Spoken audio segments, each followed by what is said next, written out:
comienza Red Más Noticias. Iniciamos con el precio del dólar. Cerró en promedio en 4.259 pesos con 86 centavos. Este monto sería la tasa representativa de mañana. De paso, esta cifra, 4.259 con 86, representa el aumento más alto de la divisa registrado en el país. Segunda vez en menos de 2 semanas que alcanza este techo. Mucha atención, hay avances en el caso de la muerte de la psicóloga Adriana Pinzón. Jonathan Torres, su cuñado y principal sospechoso del crimen, firmó un preacuerdo, se dice, con la Fiscalía, donde se compromete a aceptar su responsabilidad en la muerte y desaparición de Adriana. Su condena pasaría de 40 a 28 años de prisión. Jonathan Torres, el ex policía que según la Fiscalía fue la última persona en ver con vida a la psicóloga Adriana Pinzón, reportada como desaparecida el 7 de junio, firmó un acta de preacuerdo donde se compromete a aceptar los delitos de homicidio agravado y desaparición forzada. Previo aval judicial, recibiría una pena de 28 años de prisión y deberá pagar una multa de 600 salarios mínimos mensuales vigentes. Inicialmente, Torres negó su responsabilidad en los hechos, pero el ente investigador logró establecer, mediante los videos de las cámaras de seguridad del conjunto residencial de Adriana, que ese 7 de junio Jonathan salió 2 veces, una con un maletín y otro con una bolsa de basura. Peritos forenses encontraron rastros de sangre de la profesional en varios puntos de su apartamento. El cadáver fue hallado el 23 de junio en un matorral de la vereda Río Frío en Zipaquirá. La Fiscalía determinó que los móviles del crimen serían económicos y estarían relacionados con el afán de Torres por cubrir varias deudas. El preacuerdo deberá ser aprobado por un juez de conocimiento. Avanza este caso y entre tanto las autoridades investigan también la muerte de un joven de 26 años en medio de una fiesta electrónica a las afueras de Bogotá. Eso fue este fin de semana. Sus amigos dicen que el lugar no contaba con la logística necesaria para atender emergencias de salud de los asistentes. Como Ricardo José Rojas, un chef con 26 años de edad, fue identificado el hombre que murió durante la fiesta electrónica Red Room 2, realizada el fin de semana en Torca. Alrededor de la 1:30, Ricardo empieza con un comportamiento súper extraño, no lo habíamos notado anteriormente. Como no veíamos ningún tipo de respuesta, pues llamamos al cuerpo de seguridad. Ellos muy bien nos dijeron que no habían contratado ningún tipo de personas de primeros auxilios. Ivanovna Acosta, amiga que lo acompañaba, denunció que en el lugar no había ni agua ni personal de salud cuando ocurrió la tragedia. En los baños habían cortado el suministro de agua. Incluso uno iba como que a mojarse los labios y los seguridad no dejaban. Y después llega la ambulancia, pero llegó súper tarde, llegó a las 5 de la mañana y ya Ricardo no respondía a ningún tipo de reacción. Por su parte, la empresa Tecno Bogotá, encargada de la logística del evento, respondió con un comunicado argumentando que Rojas estaba acompañado por 2 personas y desmienten las acusaciones. Sí se encontraba personal médico en el lugar, se contaba con suficiente personal logístico, había un mínimo vital de agua, más agua de la suficiente para tomar, al igual que agua en todas las zonas comunes. Es falso que no había agua o que se cerraron registros. Yo aseguro que por ahí 1.500 hasta más de 1.500 personas fueron al evento y aseguran que sí, no había agua, no había ventilación, todo fue difícil. Obviamente todo lo que han dicho en el comunicado es una absoluta mentira. Por lo pronto, las autoridades adelantan las investigaciones y están a la espera del dictamen de medicina legal para establecer las verdaderas causas de la muerte del joven. Y el gremio de motociclistas en Bogotá, atención a esto, anunció para este jueves una gigantesca marcha en protesta por la extensión hasta diciembre de la prohibición al parrillero. Les contamos cómo va a ser esa movilización. La caravana de motociclistas indignados con la alcaldía de Bogotá saldrá de la biblioteca Virgilio Barco a las 11 de la mañana de este jueves 7 de julio. Está aburrido los abusos policiales, está aburrido que cada rato los manden a los patios. Yo sé que hay gente que se porta mal, pero hay gente que se porta bien, pero también nos hemos dado cuenta que hay una normatividad que todo lo de moto da inmovilización. Se prevé que más de 10.000 conductores de moto participen. Hacia el mediodía saldrán con destino a varios puntos de la ciudad. Un grupo recorrerá la carrera 30 al norte y otro tomará la calle 26 hacia el aeropuerto El Dorado. Hay gente que después de la pandemia necesita trabajar con su moto, la gente de las aplicaciones, la gente que de verdad está llevando el pan a su casa con su motocicleta. Pero ahora los persiguen como delincuentes. Ellos no son los delincuentes. Los líderes de los grupos participantes prometieron no realizar bloqueos en las vías, pero sí realizarán planes tortuga en corredores como la calle 63, la calle 26 y la carrera 30. Y seguimos con más temas que tienen que ver con movilidad porque siguen siendo un dolor de cabeza los colados en Transmilenio. Red Más Noticias conoció que la empresa trabaja en varias estrategias para mitigar el impacto de esta práctica que además es muy peligrosa. Una de esas estrategias consiste en que dentro de las estaciones se pueda constatar quién pagó y quién no. En pocos meses podría ser una realidad que la policía y funcionarios de Transmilenio puedan pedir a los usuarios la tarjeta Tu Llave para verificar si ingresaron de manera legal o ilegal al sistema. Nuestra misma TransmiApp tiene una herramienta que permite verificar si uno entra al sistema y si validó el pasaje, es decir, si ingresó de manera regular. Este piloto lo podremos hacer probablemente con la Policía Nacional, que son las únicas autoridades que tienen posibilidades de hacer labores de fiscalización en el sistema. También se explora la posibilidad de cerrar durante periodos del día aquellas estaciones que presenten problemas de evasión grandes. En las madrugadas, sobre todo los sábados y los domingos, en las estaciones, por ejemplo, en la Marly, de la calle 45, de la misma calle 57, al parecer por las personas que salen de los sitios de rumba, también se nos dispara mucho la evasión. Mientras Transmilenio realiza pilotos, lo real es que según las últimas cifras de evasión que datan del 2019, de cada 100 usuarios, 30 no pagan su pasaje.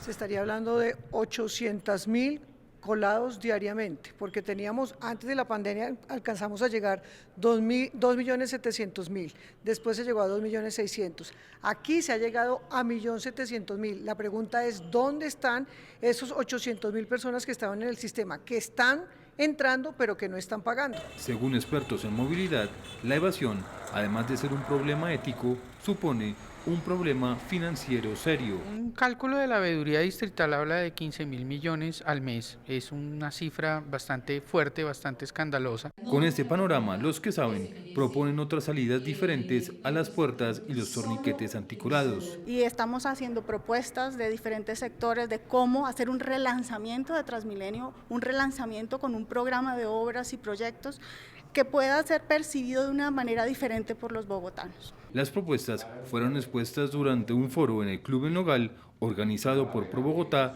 y por la concejal Lucía Bastidas. Por un presunto entramado de corrupción que habría afectado los recursos para la paz, Emilio Archila, exfuncionario del gobierno y quien tuvo al frente varios temas de la implementación de los acuerdos, fue citado por la Fiscalía para rendir declaración.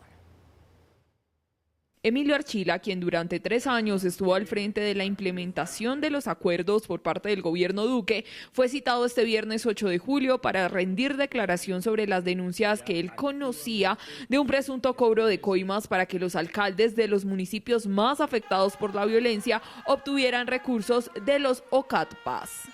Estoy no solamente en condiciones, sino dispuesto y con la mejor disposición para que si algo de lo que yo puedo informarle a la Fiscalía le sirve para continuar sus averiguaciones en contra de quienes sí fueron acusados y en contra de quienes sí de pronto obraron mal, pues con mucho gusto. Y es que para tener el visto bueno en los OCAT Paz, se fijó que para desembolsar estos dineros, los alcaldes de los 170 municipios debían conseguir que el Departamento Nacional de Planeación, la Agencia Nacional del Territorio, la Contraloría y el respectivo ministerio avalaran los proyectos presentados. Durante este proceso se presume que algunos funcionarios habrían cobrado dichas dádivas. Eso fue hace más o menos un año. Como corresponde a mi talante y como legalmente debía haberlo, se esperaba, al día siguiente de haber recibido esas comunicaciones, las puse de presente a la Fiscalía, a la Procuraduría, a la Contraloría, a la Consejería para la Transparencia y al BNP, porque la persona a quien se estaba acusando era el secretario técnico de ese OCAT Paz, que es un funcionario del BNP, No solamente hice eso, sino que ese mismo día, al día siguiente de recibir la primera denuncia, le pedí al Departamento Nacional de Planeación que quienes estaban siendo cuestionados fueran retirados. El exconsejero aseguró que los recursos para la paz no se habrían visto afectados por estos presuntos casos de corrupción y defendió la gestión del presidente Duque. Para la implementación de los planes de desarrollo con enfoque territorial, tampoco el país tenía recursos y nosotros conseguimos recursos del presupuesto general de la Nación. Conseguimos recursos de un esquema de obras por impuestos que le permite a los particulares hacerse parte de este proceso y logramos focalizar en cumplirle a las comunidades de estas regiones el 7% de las regalías, lo que en su momento se denunció y que yo puse en conocimiento de las autoridades y que ahora se ha vuelto tan sonoro, tiene que ver con ese 7%. Encargados del empalme por parte del presidente electo Gustavo Petro aseguraron que van a pedir información sobre el manejo de estos recursos y esperan que la Fiscalía logre entregar avances de las investigaciones. Noticias regionales. Una semana después del incendio en la cárcel de Tuluá, el número de víctimas mortales sigue en aumento. Hoy falleció otro interno, elevando a 54 las personas que perdieron la vida en este trágico hecho. Pese a los esfuerzos que los médicos en Cali y Tuluá adelantan para salvar la vida de los internos afectados en medio del incendio, otro de los reclusos lamentablemente falleció debido a la grave condición de salud. Fallece un tercer recluso de la cárcel de Tuluá que estaba hospitalizado en la Clínica de los Remedios, Jorge Andrés Rojas Corredor, de 38 años.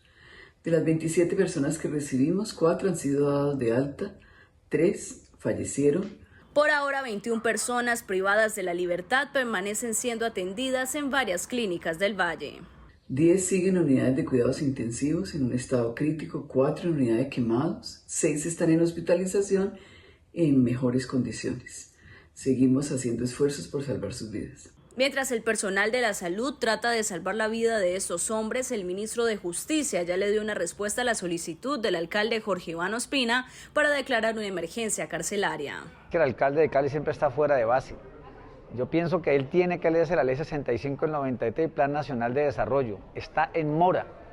Que siga el ejemplo como el de Barranquilla y otras ciudades del país que están construyendo centros carcelarios para poder atender los sindicados. Recordemos que eso es una obligación legal, que es la ley 65 del 93 y Plan Nacional de Desarrollo.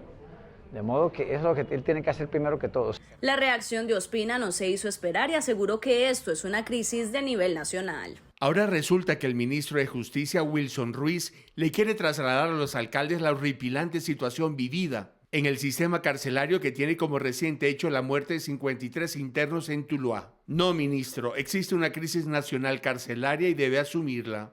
Por el momento, la Procuraduría General de la Nación continúa su investigación para esclarecer finalmente qué fue lo que ocurrió la madrugada del martes 28 de junio en el pabellón 8 de la cárcel de Tuluá.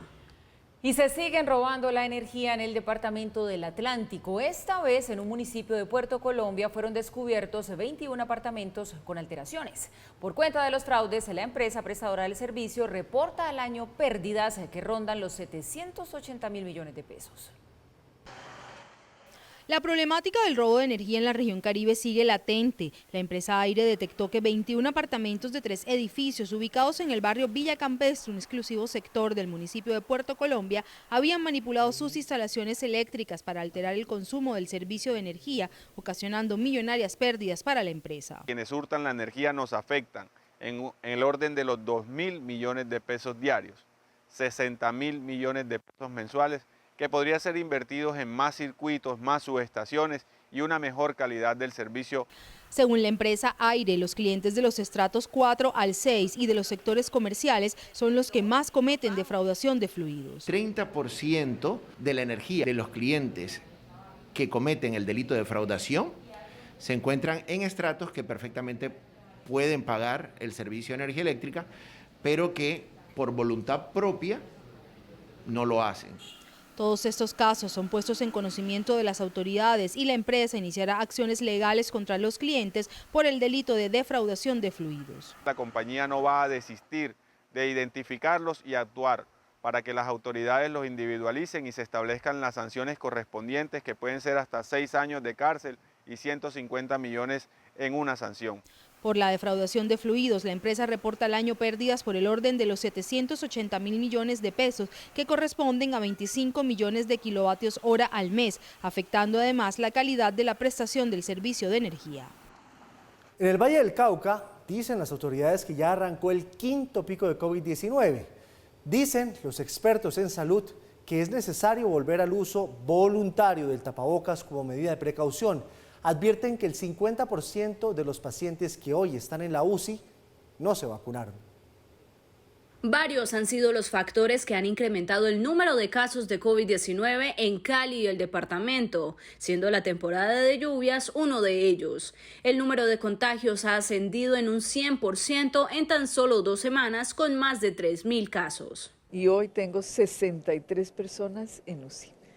Estamos cabalgando un quinto pico que parece ser más leve y menos mortal que los anteriores, pero pues es muy importante vacunarse. Esa es la advertencia que hacen los médicos, la vacunación, ya que el 50% de los pacientes con este virus que hoy están en UCI no están inmunizados. El 50% de ellas sin vacunarse, las demás con una dosis y con 2 dosis, y sin dosis de refuerzo. Importante también resaltar que fallecieron 9 personas durante el mes de junio, también 7 de ellas sin vacuna. La recomendación que hacen tanto las autoridades como los médicos es retomar el uso del tapabocas para evitar un contagio, en especial los adultos mayores y los menores de edad. Sin embargo, con el incremento de casos es muy importante verificar en qué lugar usted está y si es un sitio cerrado con mucha gente, use su tapabocas y pónganse la vacuna. Entre 3 y 4 niños hospitalizados en UCI, lo cual pues nos indica que sí estamos afectando en este nivel, en este pico respiratorio, unas complicaciones en nuestros menores de edad. En Cali y el Valle del Cauca continúan adelantándose actividades y jornadas de vacunación en espacios públicos con el fin de salvar la mayor cantidad de vidas posible. Quedó en libertad Diego Cadena, quien fuera el abogado del expresidente Álvaro Uribe. Su defensa aseguró que hubo vencimiento de términos y que no existe un motivo legal para mantenerlo bajo la medida de detención domiciliaria. Sin embargo, Cadena seguirá vinculado a este proceso, que se ha movido entre despachos judiciales y con varias detenciones del implicado.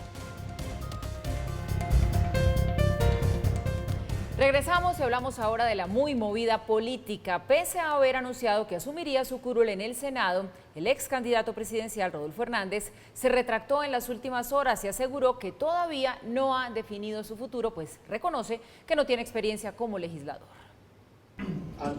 4 días después de haber perdido las elecciones, Rodolfo Hernández anunció en un comunicado que asumiría la curul que le corresponde por lograr la segunda mayor votación. Una afirmación que reforzó el pasado 1 de julio en redes.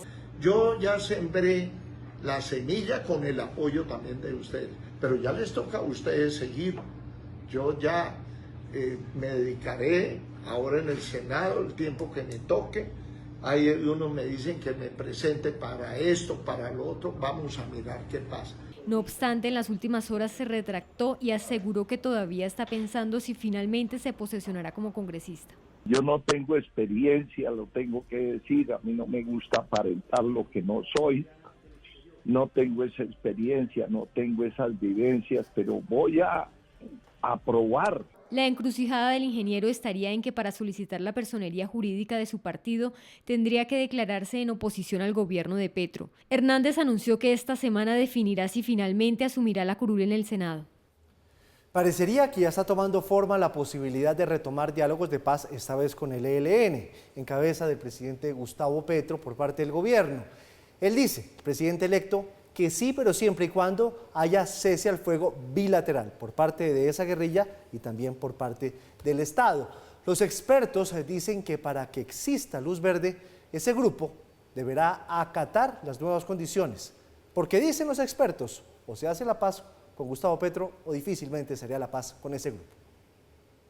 Las negociaciones con el grupo guerrillero ELN se podrían reabrir y volverían a tomar forma después de haberse suspendido tras el atentado que ese grupo subversivo ejecutó en la Escuela de Policía General Santander, que cobró la vida de 21 cadetes. Así lo dio a conocer el electo presidente Gustavo Petro, quien en entrevista con un medio radial confirmó que se solicitará al ELN un cese el fuego bilateral a partir del 7 de agosto. Lo que yo solicito es cese al fuego, será bilateral y comienzo de negociaciones judiciales en la mayoría de los casos y de negociaciones políticas en la minoría de los casos. Petro añadió que el proceso debe iniciar por reconocer el trabajo que hicieron los países que aportaron en las negociaciones entre las partes. Es reconocer los protocolos en primer lugar.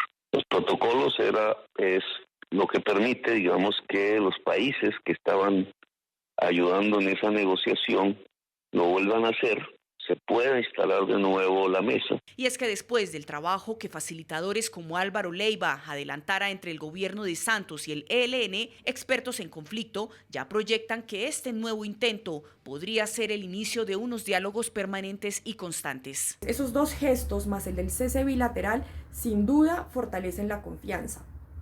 Hay un reto que es el hecho de que sea un gobierno de izquierda. La oposición puede presentar como concesiones lo que se logre en esa mesa de negociación si es que se llega a dar, y en ese sentido el gobierno Petro tiene que ser muy estratégico en la manera de transmitir y hacer pedagogía sobre lo que ocurre en esa mesa de negociaciones. Otras posturas señalan que los diálogos solo pueden ser realizables si el ELN acata las condiciones del gobierno. Si en este momento, que todavía hay algunos conflictos vigentes, alguna de esas organizaciones alzadas en armas ilegalmente, se deciden a abandonar ese proceder delictivo, ese proceder de agresividad, de violencia, pues bienvenido sea, siempre y cuando que cumplan esas condiciones que impone el gobierno, de que primero desaparezca la agresividad y la violencia y luego sí se consoliden los acuerdos correspondientes para lograr la paz. Por ahora, uno de los organismos internacionales que ya se pronunció sobre la propuesta fue la ONU,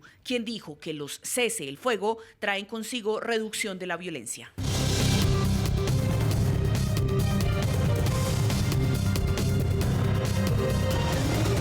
En medio de las celebraciones del Día de la Independencia en los Estados Unidos se dieron 2 tiroteos. Ya van 7 personas muertas y las autoridades, la política, la judicial y el pueblo norteamericano se está preguntando hasta cuándo este tipo de masacres. El capturado tiene apenas 22 años. El 4 de julio, la ciudad de Highland Park, en el estado de Illinois, entró en la larga lista de ciudades blanco de ataques con armas en Estados Unidos, lo que apenas unas horas antes era el escenario de un encuentro festivo donde cientos de familias celebraban el Día de la Independencia. En cuestión de segundos se convirtió en una escena del crimen.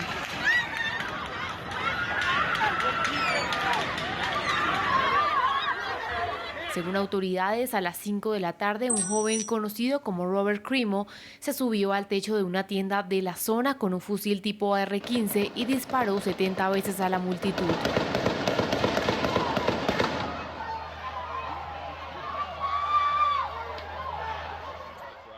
Después del ataque, Crimo salió del techo, dejó caer su rifle, se mezcló con la multitud y escapó. Caminó a la casa de su madre, que vivía en la zona, y se mezcló con todos los demás mientras corrían, casi como si él también fuera un espectador inocente. Tomó prestado el vehículo de su madre. El joven de 22 años, que iba vestido con ropa de mujer para ocultar sus tatuajes e identidad, logró huir del lugar, pero horas después fue capturado. Creemos que Crimo planeó previamente este ataque durante varias semanas. Llevó un rifle de alto poder a este desfile, accedió al techo de un negocio a través de una escalera de incendios y comenzó a disparar contra los inocentes asistentes a la celebración del Día de la Independencia. La policía aseguró que Crimo contaba con al menos 5 armas entre rifles y pistolas.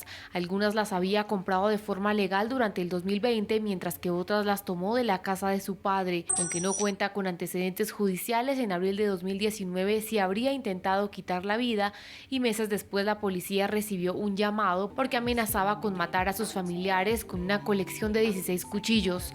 Además, bajo el nombre de Awake the Rapper, había subido videos musicales a YouTube con imágenes violentas y perturbadoras. Algunas mostraban a un tirador armado siendo asesinado por la policía, la representación de un tiroteo en un colegio, así como la significación de su propia muerte. Mi recuerdo de él es como un niño dulce. Lamento que estemos glorificando lo que puso en las redes sociales. No quiero alentar a otras personas a pensar que esta es una forma de conducir a este tipo de violencia. Necesitamos tener una conversación nacional muy real sobre por qué estamos de acuerdo con permitir armas de guerra en nuestras calles. Ahora la policía investiga cuáles fueron los hechos que lo motivaron a perpetrar el ataque. Desde Washington, María Molina. Pues en los Estados Unidos hablan de una conversación nacional a ver si algún día se le pone punto final o algún tipo de regulación a la venta de armas. Ya van 300 tiroteos en un lapso de tiempo muy corto. María Molina desde Washington, ¿qué dice la administración Biden? Giovanni, muy buenas noches. Nuevamente Estados Unidos se enfrenta a una tragedia de un tiroteo masivo en el país. Esta vez sucedió durante un desfile en el Día de la Independencia en Illinois, en un día que debía ser de celebración, de tranquilidad, de familia, de alegría. Pues bien, se convirtió nuevamente en una tragedia. El presidente Biden se declaró conmocionado, seguramente lo está, como el resto de los estadounidenses y de las personas que vivimos en este país, pero sorprendido no puede estar sorprendido porque es el mismo patrón de comportamiento que se viene repitiendo por lo menos en los últimos grandes tiroteos masivos.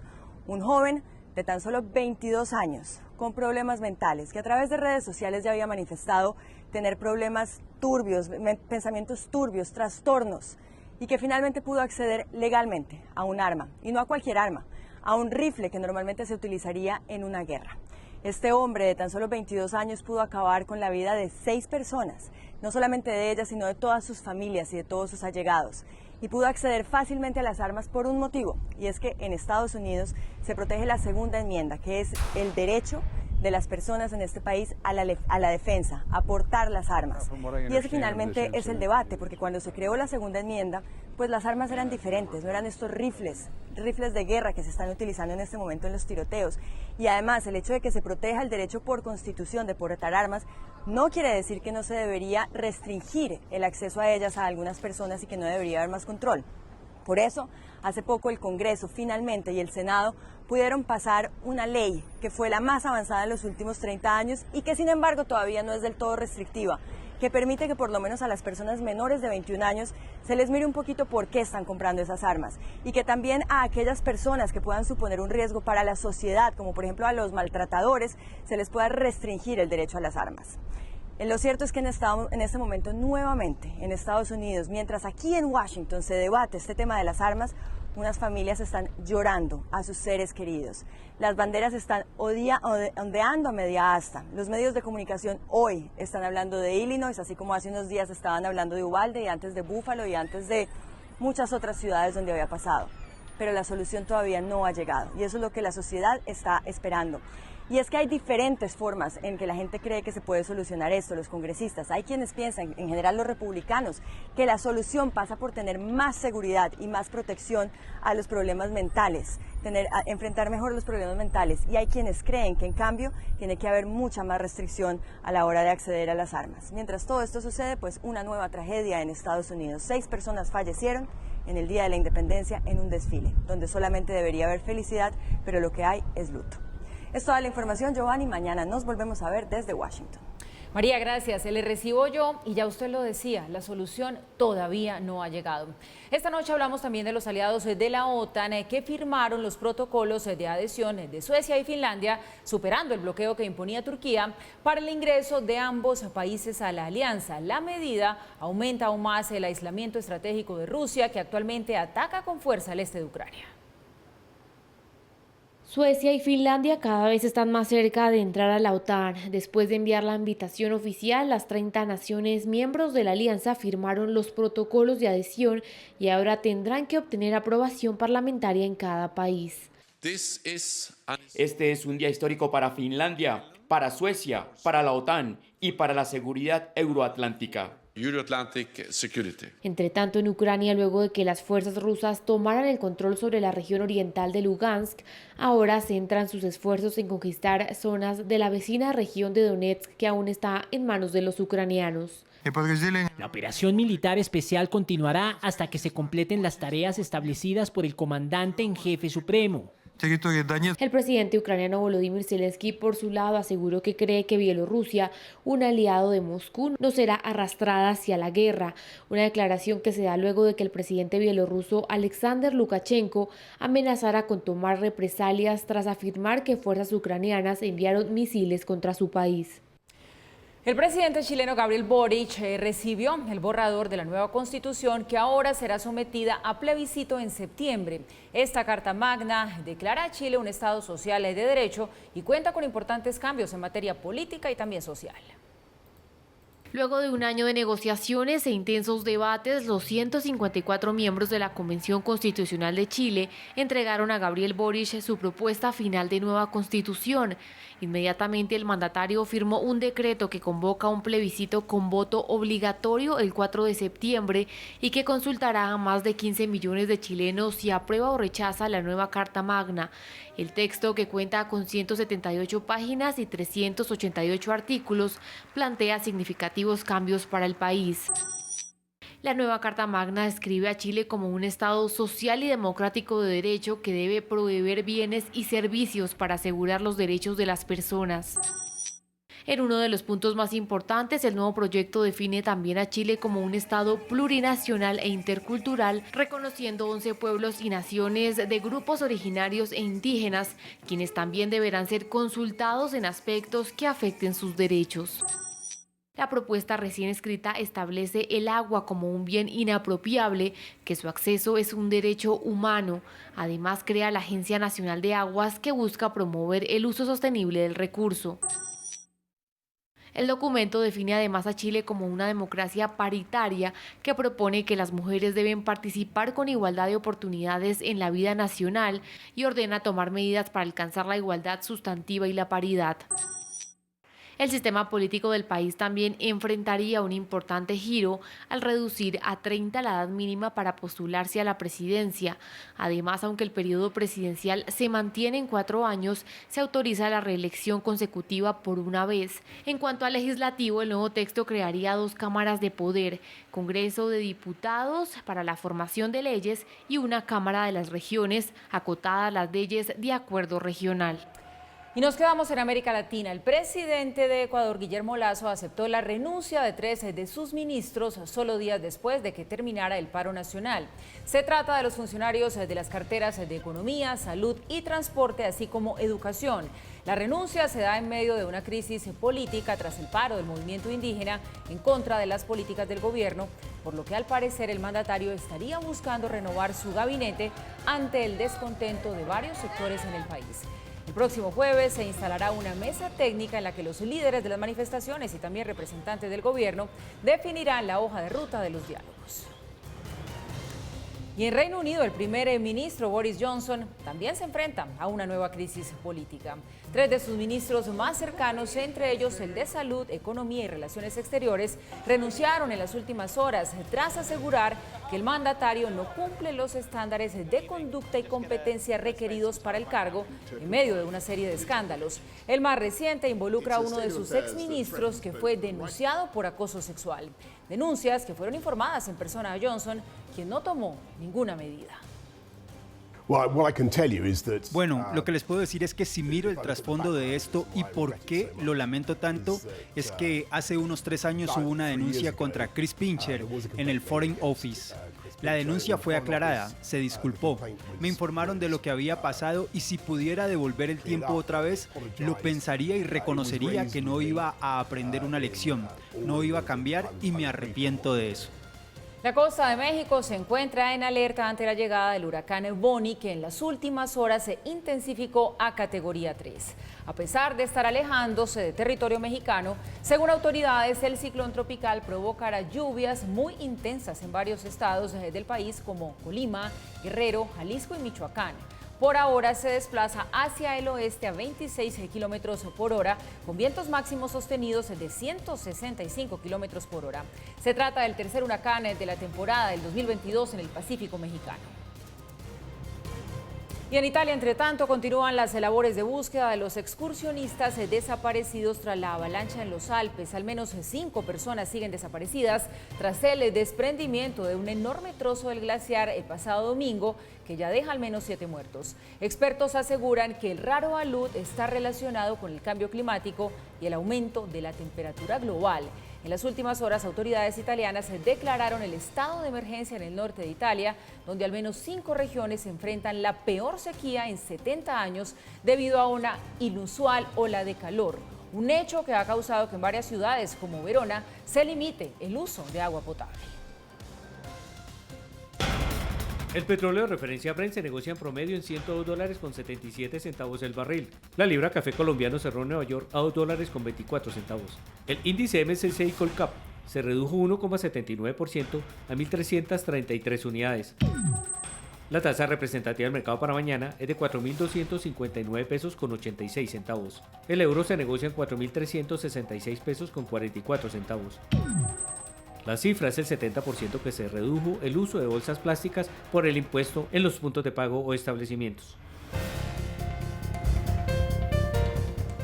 Seguimos hablando de las propuestas del presidente electo Gustavo Petro. Él quiere trasladar la policía del Ministerio de Defensa a un nuevo ministerio que va a ser creado en su administración. Algunos generales dicen que no es una buena idea y explican sus razones. En las últimas horas, el electo presidente Gustavo Petro se refirió a su propuesta de trasladar a la policía del Ministerio de Defensa a un nuevo ministerio que llevaría por nombre Ministerio de la Paz y la Convivencia.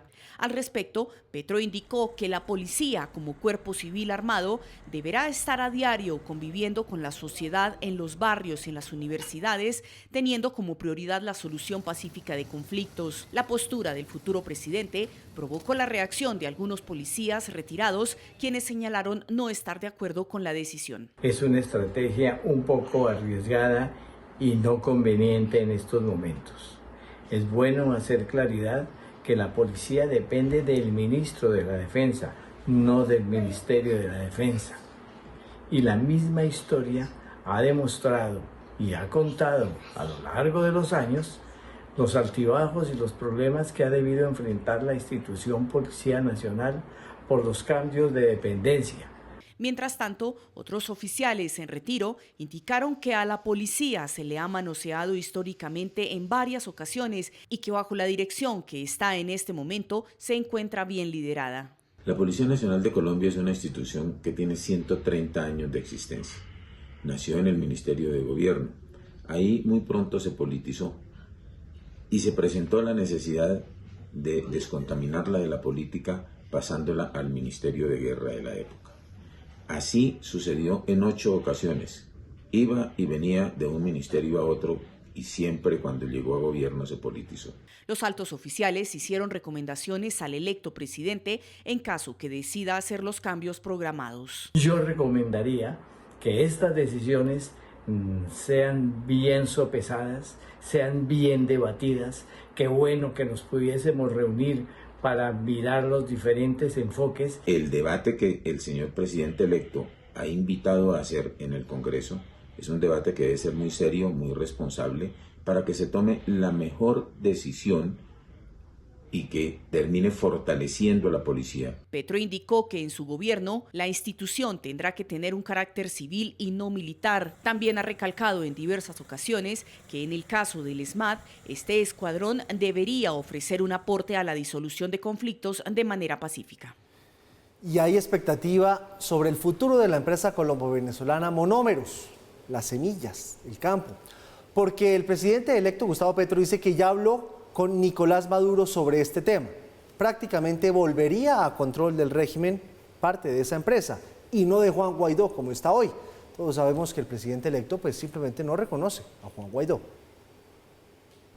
El presidente electo Gustavo Petro dejó abierta la puerta para que el gobierno de Nicolás Maduro vuelva a tomar el control de la empresa Monómeros. Así lo expresó en entrevista con W Radio, donde señaló que de esta decisión depende un aumento de la producción de fertilizantes como la urea en Colombia. Este es un tema de realidad, de pragmatismo. Entonces, ¿para qué queremos a Monómeros? Pues no es para entregárselo a un funcionario público colombiano para que la privatice y se quede con esa empresa y se vuelva un importador de fertilizantes. Queremos a Monómeros si se puede mantener la traída de la urea a precios módicos como era antes y por tanto podamos bajarle el precio a los fertilizantes. Incluso dentro del proceso de empalme, el equipo de Petro estableció un punto especial para conocer las finanzas de esta empresa que tiene su sede en la ciudad de Barranquilla y desde el 2019 está a cargo de Juan Guaidó, reconocido como presidente interino del vecino país por la administración Duque. Desde la empresa han señalado que en el 2021 lograron tener una recuperación en sus ventas que alcanzó el 1.250.171 millones de pesos, y su gerente señaló que tiene la voluntad de trabajar con el nuevo gobierno de Colombia. La gran apuesta a la que siempre ha estado Monómeros dispuesto a acompañar y ha sido nuestra vida durante todos estos años es acompañar todas las iniciativas que puedan ser fundamentales para lograr la sostenibilidad alimentaria. Conocedores del funcionamiento de la empresa, que opera desde 1967, apuntan a que un aumento en la producción podría beneficiar notablemente al campo colombiano. En una participación que ha venido disminuyendo en el transcurso del tiempo como consecuencia de los problemas políticos que la han afectado, entre ellos el hecho de que de alguna manera u otra está hoy administrada bajo los directivos y administración nombrada por el señor Guaidó. Esperamos que Monómeros reciba todo el apoyo del Estado colombiano en combinación con el Estado venezolano y permita recuperar esa participación en el mercado con materias primas que no se encuentran en Colombia y con algunos productos que anteriormente se hacían en Venezuela. Monómeros es una empresa de gran importancia no solamente para Barranquilla, sino para el país, ya que genera alrededor de 600 empleos directos, unos 1.000 empleos indirectos. Adicional a eso, abastece con sus fertilizantes alrededor del 37% del mercado nacional. Generó unas ventas en el año 2021 por más de 1.2 billones de pesos.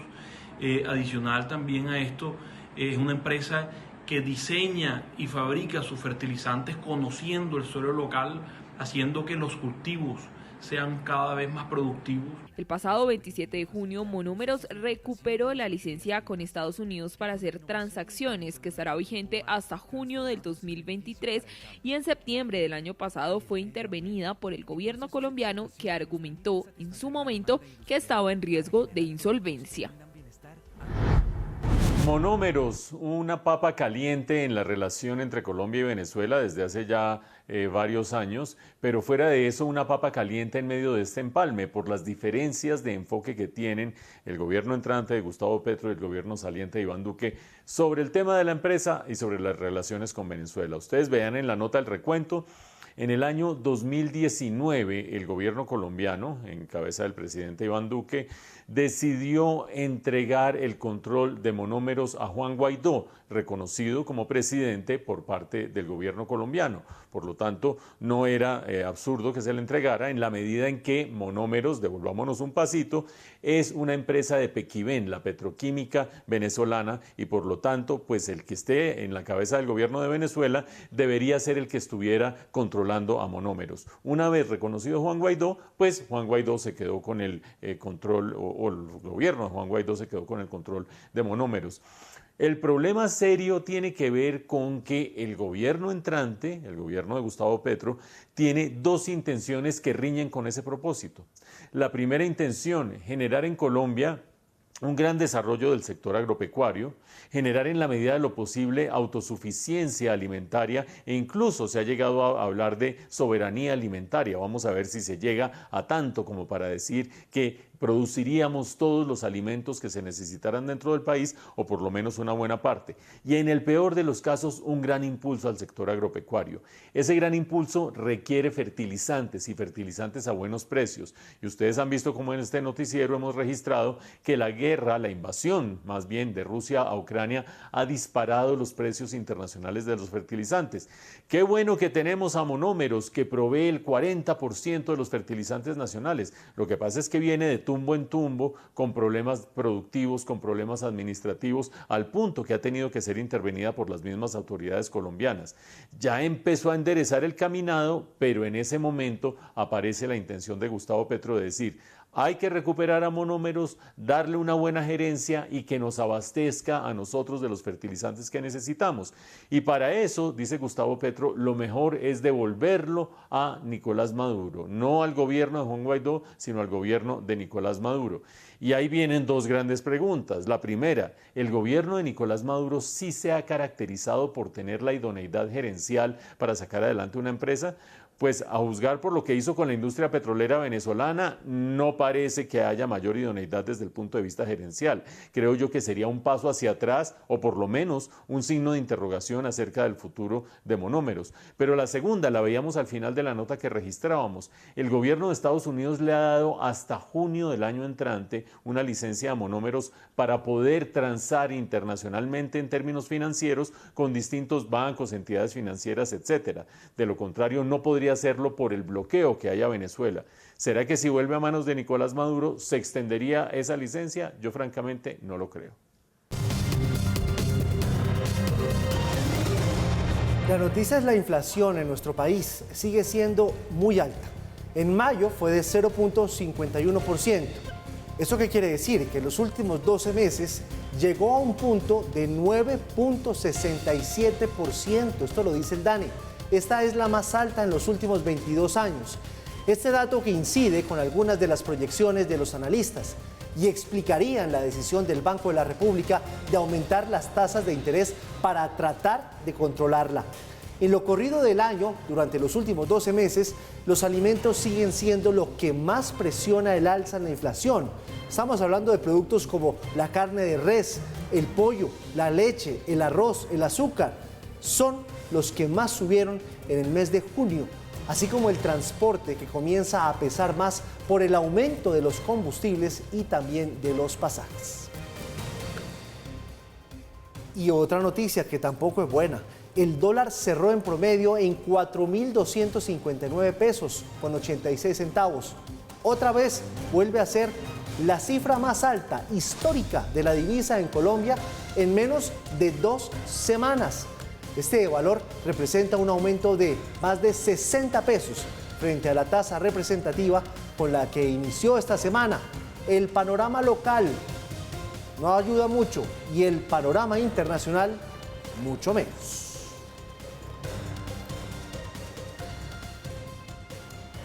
Y la médica y psiquiatra Carolina Corcho fue designada como ministra de Salud.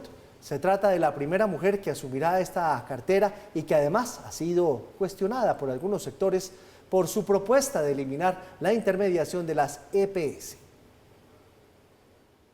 Carolina Corcho, quien fue una de las primeras designadas en la comisión de empalme del nuevo gobierno, será la primera mujer en liderar el Ministerio de Salud.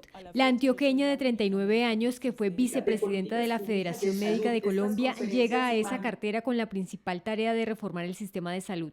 Carolina Corcho, muy honrada con la designación del presidente electo Gustavo Petro. Continuamos con proceso de empalme y desde ese mismo momento iniciamos diálogos con los distintos actores del sector salud para conversar sobre cómo vamos a garantizar el derecho a la salud y al trabajo digno. Corcho, quien apoyó abiertamente a Gustavo Petro, es una conocida enemiga de las EPS y en varias de sus intervenciones en la campaña criticó ese modelo que nació con la Ley 100. El Estado lo que hizo fue crear un poder fáctico que intermediara sus recursos, ineficaz, quebrado, que tiene quebrado el sistema, con un incentivo perverso. El incentivo perverso del intermediario es: neguemos servicios, porque entre más niegue servicios, más me puedo hacer a esas platas, y para eso tengo que cooptar los organismos reguladores del Estado. La médica y psiquiatra ha expuesto su propuesta de reforma a la salud que busca eliminar las EPS y darle el control del sistema al Estado. Hospitales públicos, privados y mixtos se organizan en una red. Usted como ciudadano está inscrito a un hospital y usted tiene un territorio asignado donde allá hay un equipo de atención básica que se encarga de usted. Si usted le pasó algo, eso ocurre en los sistemas de salud francés, en el mundo entero. Usted se enfermó, usted tiene su médico allá, su equipo básico es lo que lo detecta y usted tiene su hospital de referencia. El gremio que agrupa las EPS reaccionó al nombramiento de Corcho y anunció que esperan trabajar de la mano por el sistema.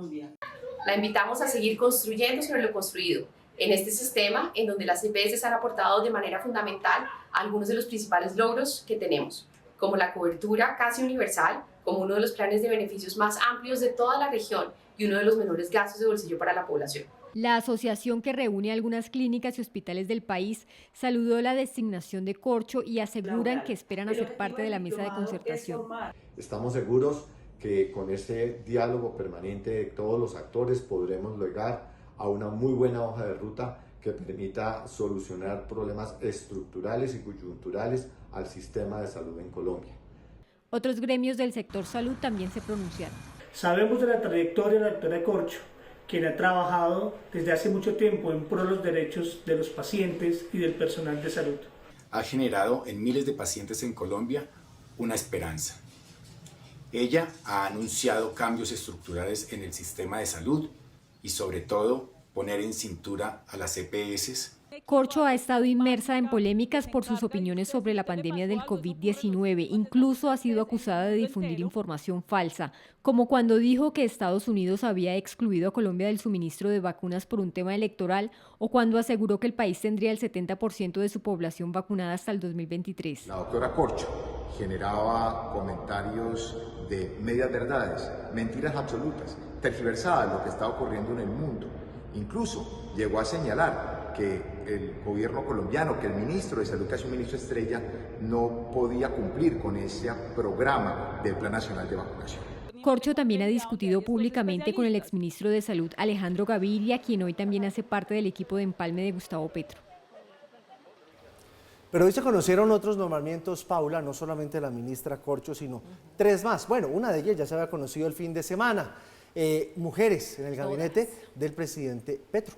Todas mujeres, la cuota femenina empieza a sentirse en este gobierno entrante. Bueno, uno de esos nombramientos, estamos hablando de Cecilia López, ella es economista, estará a cargo de la cartera de Agricultura. También se conoció el nombramiento de Susana Muhammad en la cartera de Medio Ambiente. Ella es ambientalista, es politóloga y, como usted lo señalaba, el fin de semana nos dieron a conocer un nombre que ya se especulaba para el Ministerio de Cultura, y es Patricia Ariza. Ella es poetisa, es dramaturga, realmente apasionada por todos esos temas. La cuota femenina empezó a ser protagonista en el gabinete de Gustavo Petro. La exconcejal Susana Muhammad fue designada como ministra de Ambiente y Desarrollo Sostenible. La ambientalista ya ha trabajado con el presidente electo. Cuando fue alcalde de Bogotá fue su secretaria de Ambiente. Muhammad tiene entre sus retos trabajar en la transición energética. El gobierno se compromete a no entregar, al no continuar los pilotos, pues se frena todo el proceso de desarrollo. Eso significa no entregar las licencias ambientales que se requieren para la ejecución de esos pilotos, y también evaluando una ruta jurídica frente a los contratos que firmó el Estado. Y a partir de ahí, pues ojalá logremos en el Congreso la prohibición para que ya no haya necesidad de otorgar más licencias o concesiones para la explotación de fracking en Colombia. La ministra de Ambiente es clara en cerrarle la puerta a la aspersión aérea con glifosato. Claramente es la no utilización del glifosato. Tenemos es que cumplirle a los campesinos con la sustitución de cultivos ilícitos, trabajar con ellos para una alternativa productiva real y lograr acuerdos locales que permitan, ojalá, a partir también de la entrega de personas del narcotráfico, de sometimiento a la justicia, que podamos bajar la presión de cultivos ilícitos, especialmente en áreas protegidas, pero en general en el país. Cecilia López fue nombrada como ministra de Agricultura, cartera en la que ya se había desempeñado durante el gobierno de Ernesto Samper. La economista de la Universidad de los Andes tendrá el reto de reactivar el campo y liderar una reforma agraria integral.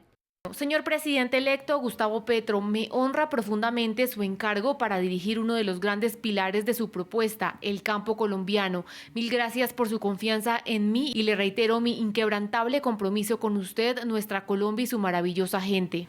López también ha ocupado los cargos de ministra de Ambiente, directora de Planeación Nacional y fue senadora de la República entre 2006 y 2010. La dramaturga, poeta y actriz Patricia Ariza será la nueva ministra de Cultura de Colombia. Dentro de los grandes logros de quien será la nueva jefe de la cartera de Cultura se destaca la creación del Teatro La Candelaria de Bogotá en 1996, del cual ha sido su directora desde entonces. Ariza es una extinta militante de la Unión Patriótica y tuvo su primer acercamiento con el teatro y las tablas en 1965 cuando participó en su primera obra. 4 ministras designadas en las últimas horas y de esa manera ya se confirman 6 entre ministros y ministras. Recuerden ustedes que ya habían sido designados Álvaro Leiva como nuevo canciller y José Antonio Ocampo como ministro de Hacienda.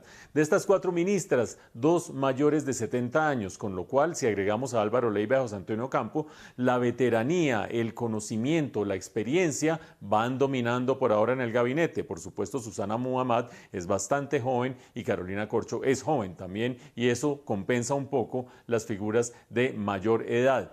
Pero detengámonos en las 4 mujeres que han sido designadas en las últimas horas para decir un par de cosas de cada una. Cecilia López, vasta experiencia en el sector público, ya fue ministra de Agricultura, donde ahora ha sido designada nuevamente, fue directora de Planeación, es muy cercana a José Antonio Ocampo, con lo cual creo yo que harán una buena llave en el equipo económico. Quedan preguntas por resolver si, por ejemplo, para promover el sector agropecuario, algo que ella se ha puesto como objetivo, van a tratar de subir aranceles para el sector, encareciendo por supuesto los alimentos y trayendo un efecto adverso y un efecto opuesto al que se está buscando. En todo caso, un nombramiento importante.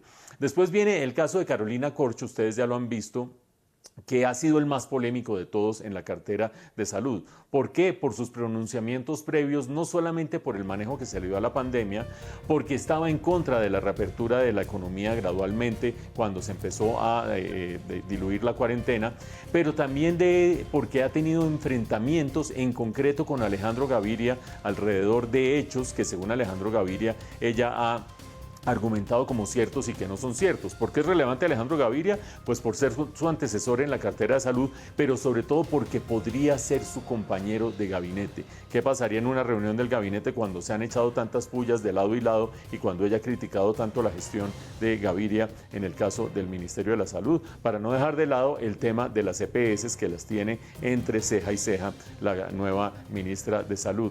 Susana Muhammad, con propósitos plausibles como luchar contra la deforestación de manera muy importante, hacer cumplir las licencias ambientales. Después otros temas que pueden ser más polémicos como el acabar con el glifosato, que ya es una carrera que viene avanzando desde distintos frentes, la lucha contra el glifosato, pero aparte de eso, el decir directamente que no al fracking, algo que no hace sino confirmar lo que ha dicho Gustavo Petro.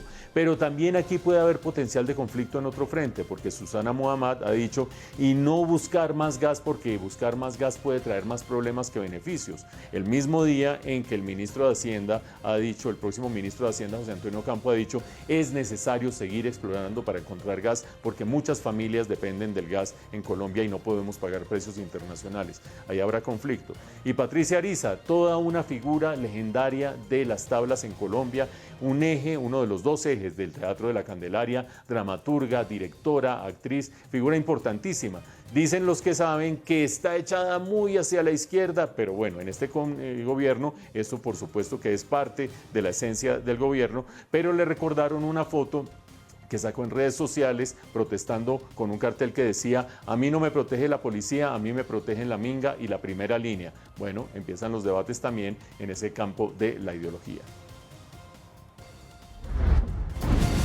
Nuestro tema del día, el presidente electo Gustavo Petro continúa revelando los nombres de quienes estarán en su gabinete. A propósito, le preguntamos, ¿qué opina del nombramiento de mujeres como Carolina Corcho, Susana Muhammad y Cecilia López como ministras de Salud, Ambiente y Agricultura respectivamente? Déjenos conocer su opinión en nuestras redes sociales con el numeral Gabinete de Petro es. Seguimos hablando de los anuncios del presidente electo Gustavo Petro y mejor, de los anuncios del ministro de Hacienda.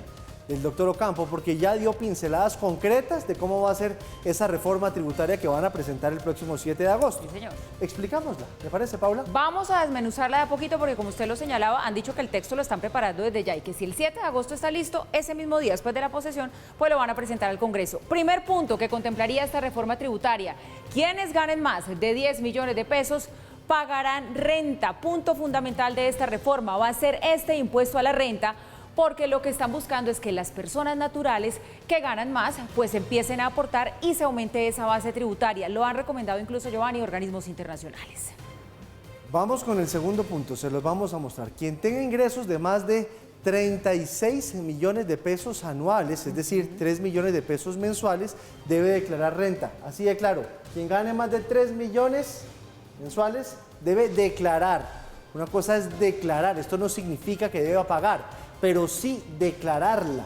El nuevo gobierno dice que hay que equilibrar las cargas y que el objetivo es que en el futuro ya no se tenga que hacer una reforma tributaria cada 2 años. Bueno, lo que nos dicen siempre, que esta que viene sí es la reforma estructural. Esperemos que así sea. Esta va a ser muy dura. ¿Escuchado ese cuento? No, imagínense, todos los gobiernos presentan no solo una, sino como de a 2. Es complicado. Vamos con otro punto. Bueno, el otro punto tiene que ver con los impuestos a las empresas, porque se les van a eliminar las exenciones y los beneficios que tienen en este momento. Este ha sido uno de los puntos más polémicos, porque lo que señalan los que saben y el equipo económico del gobierno entrante es que muchos propietarios y accionistas usan las empresas para dejar de pagar, o mejor, para pagar vehículos, apartamentos a nombre de la empresa, que incluso registran también a nombre de las compañías gastos de educación, de otros rubros, que son para beneficio personal y nada tienen que ver con el funcionamiento de la empresa. Por eso le van a poner el ojo a estas exenciones y beneficios a las empresas.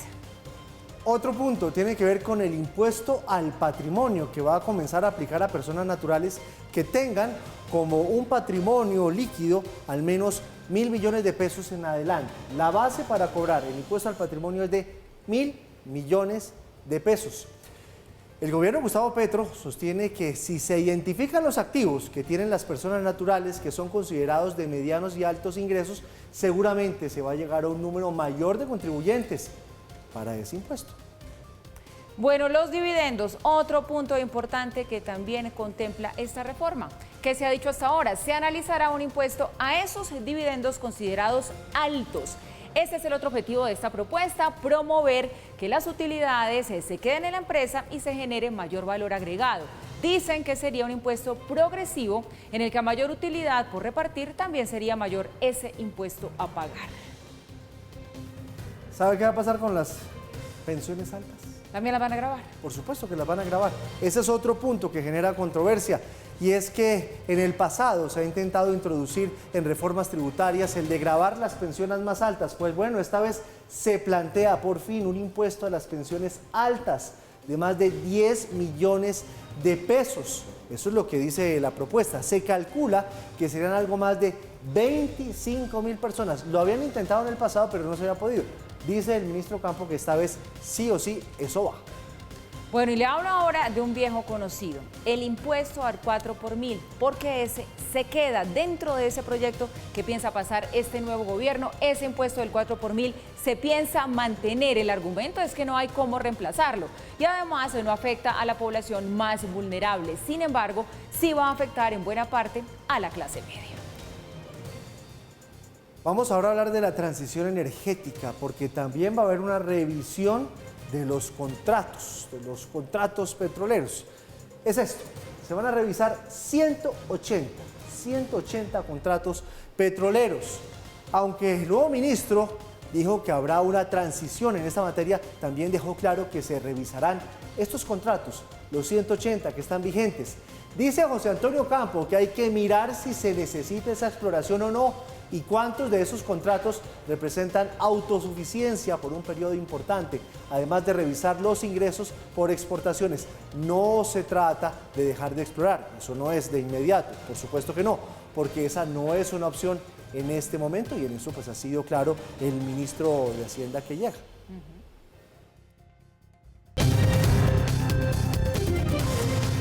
La lupa en Red Más. Yo le propongo, Paula, que le pongamos la lupa a una pregunta que se están haciendo muchos colombianos. ¿Quién es rico? ¿Quién es de clase media? y quién es de ingresos menos favorecidos. Pues mire, déjeme decirle que esa es una pregunta que está muy sobre la mesa y es más que válida porque justamente el ministro de Hacienda entrante hizo esa afirmación. Él dijo que quienes ganen más de 10 millones de pesos mensuales pueden ser considerados de clase alta. Por eso hoy le ponemos la lupa a la manera en la que en Colombia se hace esa clasificación. Esta es una segmentación que depende, más allá de los ingresos, de cuántas personas componen su grupo familiar. Aquí les explicamos cómo se establece si usted pertenece a la clase vulnerable, a la clase media o a la clase alta. El Departamento Administrativo Nacional de Estadística, DANE, define las clases socioeconómicas dependiendo de los ingresos que un hogar genere y del número de personas que lo conformen. De acuerdo con la entidad, la línea de pobreza monetaria per cápita nacional quedó en el 2021 en 354.031 pesos y en el caso de un hogar de 4 personas fue de 1.416.124 pesos. Importante precisar que estos 354.031 pesos no son el ingreso de un trabajador, son el resultado de que los ingresos que generan los perceptores al interior de un hogar se repartan entre los diferentes miembros del hogar de forma equitativa para poder hipotéticamente establecer si esos ingresos que se generan al interior del hogar son suficientes o no para garantizar esas condiciones básicas de subsistencia.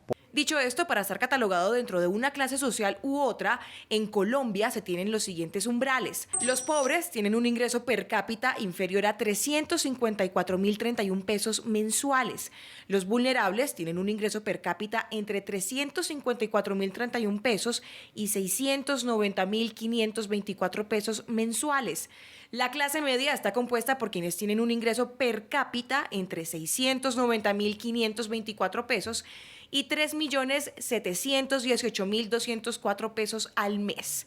Y la clase alta tiene más de esos 3.700.000 pesos cada mes. Con la reactivación económica que ha tenido Colombia tras el inicio de la pandemia, el DANE reveló que el país pasó de tener 12,5 millones de personas en hogares categorizados como clase media en 2020 a 13,8 millones en el 2021, lo que significa que 1,36 millones de personas entraron a la clase media el año pasado. Sin embargo, a pesar de que el año pasado más personas empezaron a considerarse como clase media, el DANE reveló que en Colombia todavía es mayor la proporción de pobres y vulnerables, pues el 39,3% de la población colombiana es pobre, el 31% se considera vulnerable, el 27,8% pertenece a la clase media y solo el 1,8% a la clase alta. Otro de los puntos controversiales de esta nueva política económica, reforma tributaria, es que no van más los días sin IVA. ¿Usted aprovechó el último? Ojalá lo haya aprovechado porque ya no hay más. El de diciembre creo que no va. Para los comerciantes es una mala idea, porque según ellos se beneficia a todo el mundo, pero el gobierno entrante piensa otra cosa. El nuevo ministro de Hacienda, José Antonio Campo, dejó claro que los cambios en la política fiscal iniciarán con la eliminación del día sin IVA, que hasta ahora han defendido el comercio y parte importante del empresariado colombiano. La tesis del nuevo gobierno es que día sin IVA no ayuda a los hogares más pobres y genera la importación de bienes de consumo que no son prioritarios. FENALCO, gremio que agrupa a los principales comerciantes del país, sostiene que sería un error social y económico suspender unas jornadas que han sido claves en la reactivación económica, luego de la crisis que trajo la pandemia. Contrario a lo que piensa el nuevo gobierno, en el comercio aseguran que se ayudan a las personas de ingresos más bajos a darles la oportunidad de adquirir productos a un precio menor. Y recuerda que en ese sector se genera el 29,1% del empleo urbano. Estamos invitando al nuevo ministro de Hacienda designado, al doctor Ocampo, al propio presidente, a su equipo, a que nos sentemos a dialogar con argumentos, con cifras, a mirar los beneficios que ha traído no solamente para el comercio, sino también para todos los colombianos de todos los estratos que han podido comprar el día sin IVA, los beneficios que ha traído para la producción nacional, los beneficios que ha traído para el crecimiento económico. La segunda jornada del día sin IVA, las ventas superaron los 10,6 billones de pesos y las ventas de productos sin exención sumaron 4 billones. El comercio dice que el día sin IVA también se venden productos que no tienen ese beneficio. El presidente de la ANDI, Bruno Master, sostiene que la medida se justifica en momentos en que se requieren de medidas extraordinarias para asegurar la reactivación. Sin embargo, también cree que desde el punto de vista técnico hay que responder varias preguntas y una fundamental es cuál es el costo fiscal. Desde ese punto de vista, el vocero de los industriales dice que es importante ver el panorama global de las medidas fiscales que va a tomar el nuevo gobierno. Mirarlo de manera individual no es la solución. Otros analistas sostienen que hay que mirar con cuidado el costo-beneficio que el país obtiene, ya que todo lo que se vende ese día no es importado. Si se apoya la producción nacional, se ayuda a la reactivación. ¿Se acabó el día sin IVA? ¿No se acabó el día sin IVA? Primero recordemos cuál era la razón de ser de la creación del día sin IVA. Ustedes tendrán en la memoria el momento más crítico de la pandemia en que la economía se pegó tremenda, desacelerada y había que buscar mecanismos para volver a dinamizarla. Uno de ellos fue esta iniciativa del día sin IVA. Iniciativa que lo que propone originalmente es que al reducirle el costo a algunos bienes y servicios de la economía mediante el no pago del IVA, lo que se haría es estimular la demanda por esos productos, es decir, que se crearía nueva demanda y que al crearse esa nueva demanda se dinamizaría la economía. Punto y aparte, hasta allí la teoría. En la práctica hay dos posiciones respecto a las virtudes o defectos del día sin IVA. El primer tema de debate es el de si efectivamente se reactiva la economía o no, si se genera nueva demanda o no con medidas de este estilo. Los defensores dicen lo que acabo de decir y es, usted le reduce el impuesto o le quita el impuesto a un producto, se vuelve más barato, la gente lo consume más y eso reactiva la economía. Los detractores lo que dicen es, vea, la mayoría de las personas en todo caso iban a comprar ese producto, lo iban a comprar en 2 meses, en 3 meses, para la Navidad, para lo que fuera, y lo que hacen es esperar el día sin IVA para comprarlo más barato, con lo cual no se crea nueva demanda, con lo cual no se crearía mayor actividad económica, con lo cual lo que sucedería es que se desplazaría la demanda hacia otros meses y otros días del año y se generaría un hueco en los recaudos del gobierno, eso sí, porque no se pagaría el IVA. Ahí el primer punto de debate. El segundo, ¿le ayuda a la reactivación de la economía nacional, sí o no? Los defensores dicen, claro, ahí están, por ejemplo, los útiles escolares, que son parte de la producción importante de una serie de microempresas y empresas medianas que cuando entran a quedar sin IVA, pues inmediatamente reactivan de parte de la gente su demanda. Los detractores dicen, vea, la mayoría de las compras sin IVA se ha demostrado son de electrodomésticos y de productos electrónicos y de computación. Y eso lo que significa es que la mayoría de ellos son importados. Por lo tanto, el día sin IVA está favoreciendo una serie de productos importados, dicen los detractores, que no estarían generando un aumento en el empleo, no estarían generando un aumento en la actividad económica, pero sí estarían generando una pérdida, por supuesto, del recaudo. Y ahí viene el tercer punto, ¿de qué tamaño es la pérdida del recaudo que se da en los días sin IVA? Pues hagan ustedes más o menos las cuentas. Ha habido días sin IVA de 8 billones de pesos, ha habido días sin IVA de 10 billones de pesos y si suponemos 3 días sin IVA al año más o menos que puedan sumar unos 20 billones de pesos, pues lo que termina uno diciendo es que más o menos entre 3,5 y 4 billones de pesos es el IVA que se perdería porque sería el 19% en promedio de esos productos lo que se perdería. ¿Vale la pena o no? Pues parece que es un debate de ayer porque este gobierno está decidido a que el de diciembre y de ahí en adelante no existan más días sin IVA. Eliminar la Procuraduría. Esa es la otra propuesta que ha dado a conocer el presidente electo Gustavo Petro y que ha generado polémica, pues en el aire queda la pregunta de si esta iniciativa abre la puerta a una constituyente. El presidente electo, Gustavo Petro, dijo que dentro del primer paquete de proyectos de ley que su gobierno pasará al Congreso está el de la eliminación de la Procuraduría General de la Nación, cuyas funciones pasarían a la rama judicial. Pero esta declaración encendió alarmas en diferentes sectores que dicen que para eliminar la Procuraduría es necesaria la convocatoria de una Asamblea Nacional Constituyente. Para la discusión, órganos de control son un elemento esencial del Estado social y democrático de derecho consagrado en la Constitución. Eliminar Procuraduría requeriría reforma constitucional que desborda competencia del Congreso y exige una Asamblea Constituyente. Para eliminar la Procuraduría General de la Nación, el gobierno de Gustavo Petro necesitaría de una reforma constitucional, igual para otra cantidad de cambios que pretenden hacer. Ojo que en alguna de esas reformas, Petro nos mete un articulito que permita su reelección. Desde la academia aseguran que no hay límites en la Constitución para que el presidente pueda proponer y el Congreso aprobar una reforma de cómo eliminar un órgano de control. Pero en la práctica, la Corte Constitucional es la que debe decidir. La Corte Constitucional ha venido desarrollando y aplicando la teoría de la sustitución de la Constitución. Según esa teoría, no es posible reformar ni por el Congreso ni por el pueblo con referendo la Constitución. Entonces, claro, el presidente puede intentarlo, pero la Corte tiene la última palabra. Si se quisiera materializar la propuesta de Gustavo Petro, es claro que debería modificarse la Constitución, dado que es la misma Constitución la que prevé la existencia de las funciones de la Procuraduría. Petro dijo además que la transformación de la entidad no interrumpirá el periodo de la actual procuradora Margarita Cabello, quien terminará su mandato en enero del 2025. Pero sí podría ser la última, pues sería a partir de su salida que empezaría la transición hacia el Poder Judicial. Una vez termine el mandato de la actual procuradora, el mandato, la designación que se le hizo de ser procuradora general,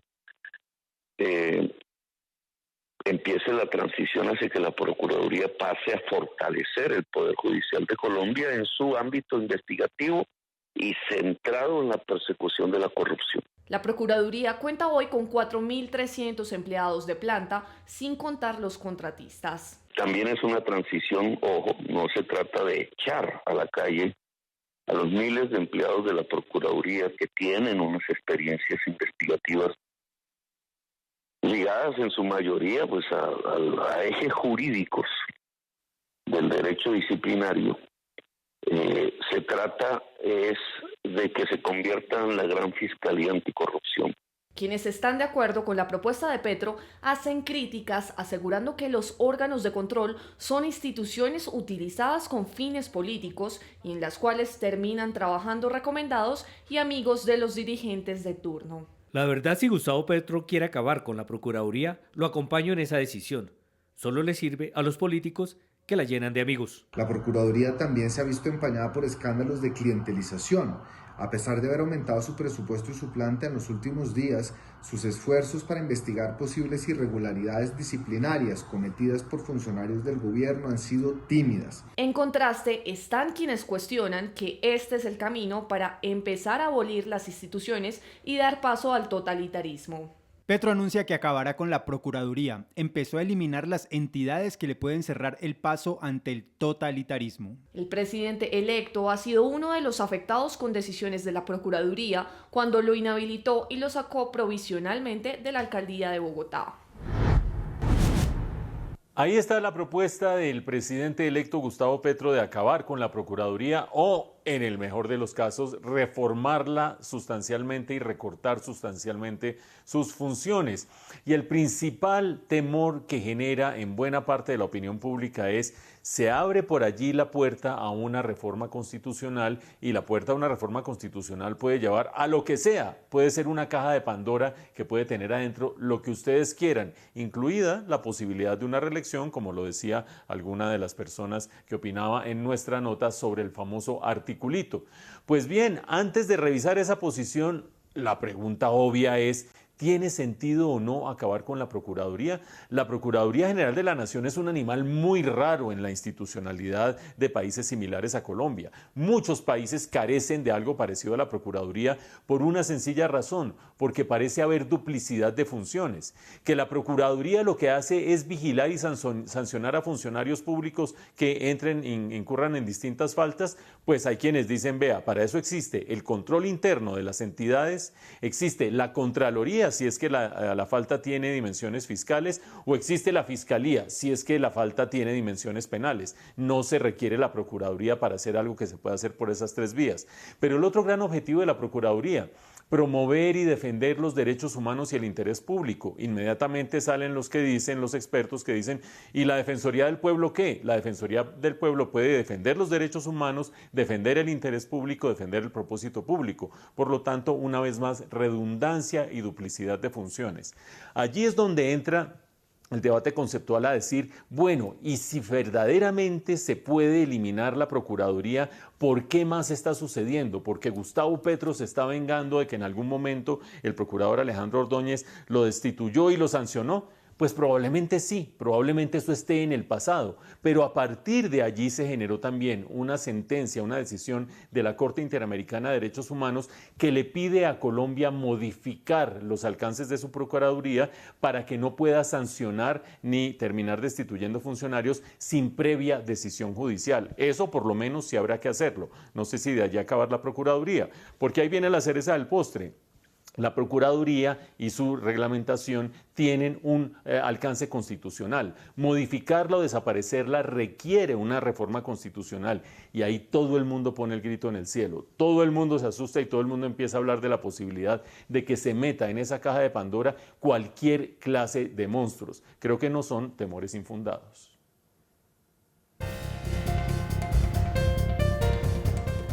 Seguimos. ¿Usted tiene planes para salir en Bogotá este jueves?